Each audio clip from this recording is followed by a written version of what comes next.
Dear viewers, today we will discuss a poem of class 10, A Tiger in the Zoo, written by Leslie Norris. দশমমান শ্ৰেণীৰ এটা কবিতা a tiger in the zoo. এই কবিতাটো Leslie নৰিছ নামৰ এগৰাকী কবিয়ে ৰচনা কৰিছে। লেছলি নৰিছ সাধাৰণতে তেওঁক ৱেলছ পোৱেট বুলি কোৱা হয়। তেওঁ ইউনাইটেড কিংডমৰ অন্তৰ্ভুক্ত এখন ৰাজ্যৰ বাসিন্দা। তেওঁক বিশ্ববাসীয়ে সাধাৰণতে এগৰাকী ভাল কবি আৰু চুটিগল্প লেখক বুলি জানে।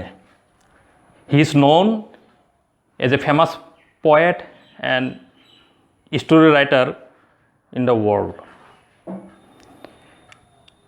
এতিয়া আমি এই কবিতাটোৰ মিনিঙৰ ফালে যাওঁ। তোমালোকে পাৰিলে কিতাপ আৰু বহি কলম লৈ বহিবা, তেতিয়াহ'লে ইম্পৰ্টেণ্ট যিখিনি কথা তোমালোকে লগে লগে নোট কৰিব পাৰিবা বা এই ভিডিঅ'টোৰ পৰা পিছতো তোমালোকে চাব পাৰিবা। এই কবিতাটোত টোটেল 5টা ষ্টেঞ্জা আছে আৰু কবিয়ে এই কবিতাটোৰ জৰিয়তে পিঞ্জিৰাৰ মাজত আবদ্ধ হৈ থকা এটা বাঘ আৰু হাবিত থকা মুক্তভাৱে জীৱন যাপন কৰা এটা বাঘৰ জীৱন পদ্ধতিৰ মাজত যিটো পাৰ্থক্য তাক দেখুৱাবলৈ যত্ন কৰিছে। The poem contrasts a tiger in the zoo with the tiger in its natural habitat. The poem moves from the zoo to the jungle and back again to the zoo. মই এই কথাখিনি অসমীয়াত আগতে কৈছোঁ যে এই কবিতাটোত কবিয়ে পিঞ্জিৰাত থকা এটা বাঘৰ জীৱন আৰু হাবিত থকা এটা বাঘৰ জীৱনৰ যিটো লাইফ ষ্টাইলৰ ডিফাৰেঞ্চ সেই কথাটো দেখুৱাব খুজিছে। কবিয়ে প্ৰথমতে চিৰিয়াখানাত থকা বাঘৰ কথা কৈছে, তাৰপিছত আকৌ পুনৰ তেওঁ হাবিলৈ গৈছে, হাবিত থকা বাঘৰ জীৱনৰ কথা কৈছে, শেষত তেওঁ আকৌ পিঞ্জিৰাৰ মাজত আবদ্ধ হৈ থকা এটা বাঘৰ বিষয়ে উল্লেখ কৰিছে। এতিয়া আমি এই কবিতাটোৰ মিনিঙৰ ফালে যাওঁ। তো মই কেইটামান মিনিং ব্লেকবোৰ্ডত লিখি লৈছোঁ।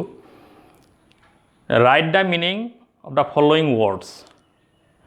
ষ্টকছ ৱাক শ্ল'লি, লাহে লাহে খোজকাঢ়া বা সদম্ভে খোজকাঢ়া। পেটছ ছফ্ট মেট্ৰিছ, কোমল গাদী। এই কবিতাটোত সাধাৰণতে পেটছ শব্দটোৱে এটা কোমল গাদীৰ কথা কৈছে। পিঞ্জৰাৰ মাজত যিটো গাদী দিয়া থাকে, এটা নৰম বস্তু দিয়া থাকে, তাৰ ওপৰত বাঘ সাধাৰণতে চিৰিয়াখানাত থকা বাঘ তাৰ ওপৰতে খোজকাঢ়ে, সেই কথাটো ক'বলৈ বিচাৰিছে। তাৰপিছত ব্ৰিলিয়েণ্ট। ব্ৰিলিয়েণ্ট শব্দটোৰ মূল অৰ্থটো হ'ল, প্ৰকৃত অৰ্থটো হ'ল চোকা বা মেধা।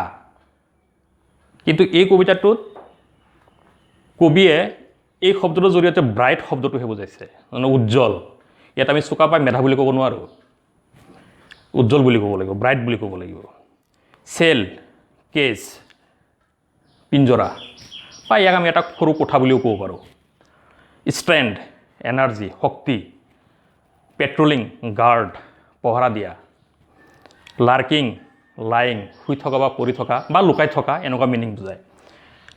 Silent, quiet. ইয়াতে কোৱাইট মানে নীৰৱ।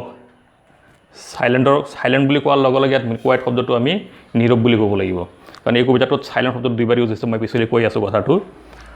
Vivid, bright. স্নেয়াৰলিং, গ্ৰউলিং, গুজৰি গুমৰি থকা। ছাত্ৰ ছাত্ৰীসকল, ইয়াতে ব্ৰিলিয়েণ্ট শব্দটো ব্ৰাইট বুলি লিখা হৈছে, আকৌ ভিভিড শব্দটো কবিয়ে ব্ৰাইট বুলি কৈছে, দুয়োটাকে উজ্জ্বল বুলি বুজাইছে। এতিয়া আমি কবিতাটোৰ মাজলৈ আহোঁ। He stalks in his vivid stripes the few pairs of his case. He অৰ্থাৎ বাঘটোৱে তাৰ শৰীৰত থকা উজ্জ্বল দীঘল আচেৰে সৈতে লাহে লাহে খোজকাঢ়ে, সদম্ভে খোজকাঢ়ে। The few pads of his cage, পিঞ্জিৰাৰ মাজত।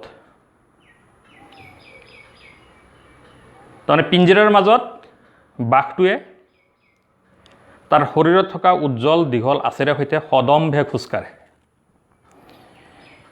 On pads of velvet quiet. Velvet মানে হ'ল এক ধৰণৰ মিহি কোমল কাপোৰ, আৰু কোৱাইট মানে ইয়াতে ছফ্ট বুজাইছে। মই আগতে কৈছোঁ কোৱাইট মানে ইয়াতে ছফ্ট বা নৰম বুজাইছে। আৰু তলৰ শাৰীত কৈছে ৰেজ, ভাইলেণ্ট এঙাৰ, অতিপাত খং। এই ৰেজ শব্দটোৰ আগত আকৌ কোৱাইট শব্দটো ব্যৱহাৰ কৰিছে। এই কোৱাইট শব্দটোৰ অৰ্থটো হ'ল চাইলেণ্ট, নীৰৱ। তেনেহ'লে আমি ইয়াৰ মিনিংটো কেনেকৈ ক'ম? On pads of velvet quiet in is quiet raise. কোমল গাদীৰ ওপৰত সি অতিপাত খং কিন্তু নীৰৱে খোজকাঢ়ি আছে, ইফালৰ পৰা সিফাললৈ অহা যোৱা কৰি আছে। ইয়াৰ পিছৰ যিটো ষ্টেঞ্জা তাতে কবিয়ে কৈছে he should be lurking in shadow sliding through long grass. Lurking মানে কি কৈছিলোঁ? লাইং, পৰি থকা, শুই থকা বা লুকাই থকা। শ্বেডো মানে ছাঁ, গ্ৰাছ মানে তোমালোকে জানা ঘাঁহ, এইটো আমাৰ কমন শব্দ এটা।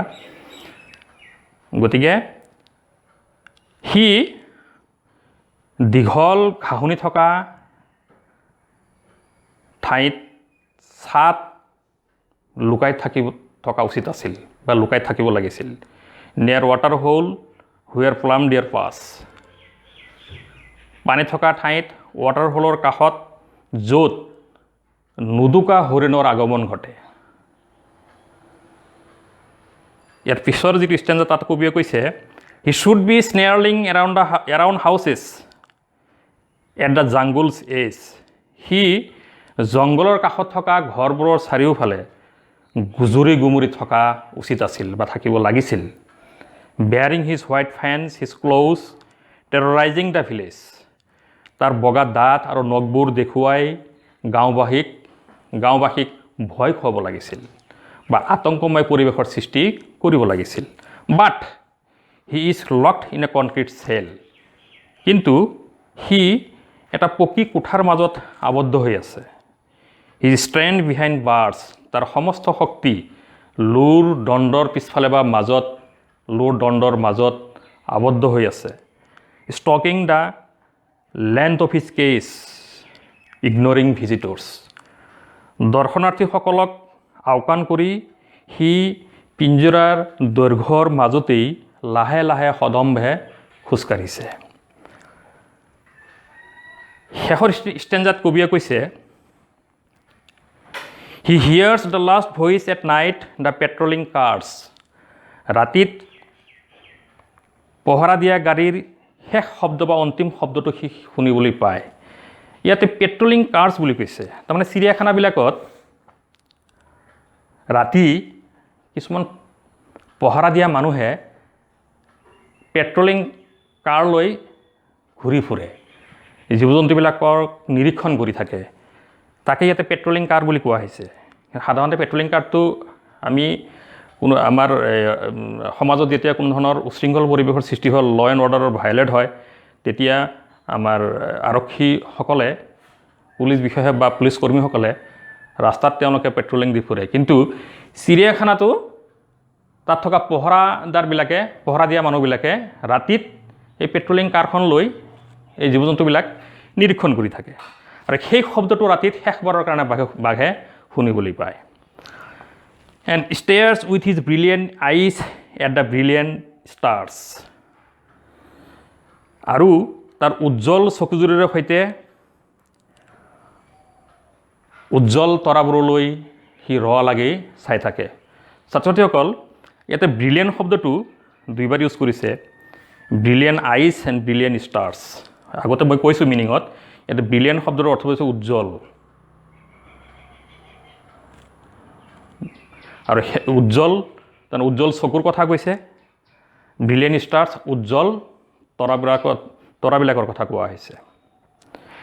গতিকে এই কবিতাটো যদি কিবা অসুবিধা এতিয়ালৈকে এতিয়াও আছে, তোমালোকে কবিতাটো মই আশা কৰোঁ পুনৰ পঢ়িবা, আৰু মোৰ ভিডিঅ'টো পুনৰ যদি চোৱা তেতিয়াহ'লে হয়তো যিখিনি তোমালোকে কনফিউজন ফিল কৰি আছা সেইখিনি কথা তোমালোকে ক্লিয়াৰ হ'ব।